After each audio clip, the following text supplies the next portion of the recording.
Hello again mga mi, this is your DJ Buntits. Ayan na nga at samahan niyo ako sa aking cravings, ang aking mini vlog ng aking pagkain for today's affair. At ayan na nga, binigyan ako ni Kagawad ng pansit. Salamat Saranghe Kagawad. At ayun, sobrang sarap. Sinamahin pa niya talaga ng sausawan na soy sauce na may kasamang maanghang-anghang.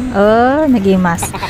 At ayun na nga, kasama ko ngayon ang aking kasamang buntich din, Sir Saldi, at nagwo-worry nga siya sa kanyang anak na si Kidong dahil nga may lagnat daw.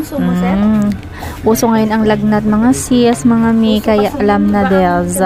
So ayun na nga, gusto nyo yan. Diba nga, sarap. Naranasan nyo na din bang kumain ng pansit na may halong kanin? Ginawang ulam ang pansit. Pero ang sarap-sarap kasi.